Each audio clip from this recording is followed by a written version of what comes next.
Hi viewers, welcome to flavour fusion food. இன்றைக்கி நம்ம என்ன ரெசிபி பார்க்க போகிறோன்னா கருவேப்பிலை மீன் வறுவல் எப்படி பண்ணுறதுன்னு பார்க்கலாமா. அதுக்கு ஒரு மிக்சர் ஜாரில் 2 துண்டு பட்டை, 2 கிராம்பு, 1 டீஸ்பூன் சோம்பு, 1 டீஸ்பூன் ஜீரகம், 1 டீஸ்பூன் மிளகு,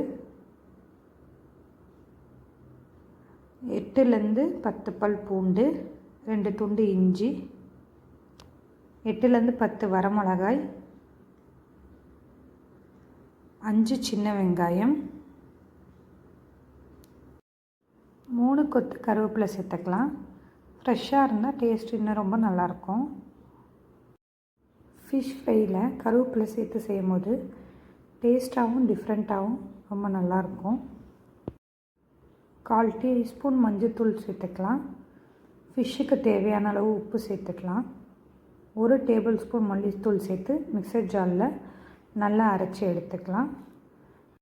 அரைச்ச மசாலாவை 10லேருந்து 12 மீன் துண்டுகளில் சேர்த்துக்கலாம். 1 டேபிள் ஸ்பூன் கார்ன்ஃப்ளவர், இது எல்லாத்தையும் சேர்த்துட்டு நல்லா மசாலா மீனில் நல்லா ஒட்டுற அளவுக்கு நல்லா மிக்ஸ் பண்ணிக்கலாம். மிக்ஸ் பண்ணிவிட்டு 1/2 ஹவர்லேருந்து 1 ஹவர் ஃப்ரிட்ஜில் வச்சு எடுத்துக்கலாம். நம்ம எந்த ஃப்ளேவரில் ஃபிஷ் ஃப்ரை பண்ணாலும் மினிமம் 1/2 ஹவர்லேருந்து 1 ஹவர்னாச்சும் நல்லா மசாலா மேக்னெட் ஆகி ஊறினதுக்கப்புறமா நம்ம ஃபிஷ் ஃப்ரை பண்ணோம்னா ஃப்ளேவர் நல்லாயிருக்கும். அப்புறம் ஒரு கடாயில் ஃபிஷ் ஃப்ரை பண்ணுறதுக்கு தேவையான அளவு எண்ணெய் ஊற்றிட்டு எண்ணெய் நல்லா சூடானதுக்கப்புறமா ஸ்டவ்வை சிம்மில் வச்சுட்டு நம்ம ஃபிஷ்ஷை சேர்த்துக்கலாம். ஒரு சில ஃபிஷ் டக்குன்னு கையில் எண்ணெய் தெரிச்சிரும். அதனால் சிம்மில் வச்சுட்டு சேர்த்துட்டு ஃபிஷ்ஷை சேர்த்ததுக்கப்புறமா நம்ம மீடியம் ஃப்ளேமில் வச்சுக்கலாம். ஃபிஷ்ஷு ஒரு சைடு நல்லா வெந்துருச்சு. இப்போ நம்ம லைட்டாக திருப்பி விட்டுக்கலாம்.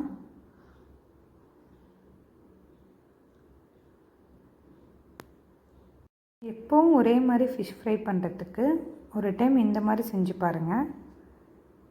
இப்போ ஃபிஷ் 2 பக்கமும் நல்லா வெந்துருச்சு. இப்போ எடுத்துக்கலாம். உங்களுக்கு இந்த வீடியோ பிடிச்சிருந்தா வீடியோக்கு ஒரு லைக் கொடுங்க. சேனலை சப்ஸ்கிரைப் பண்ணாமல் இருந்தீங்கன்னா சப்ஸ்கிரைப் பண்ணிக்கோங்க. தேங்க்ஸ் ஃபார் வாட்சிங்.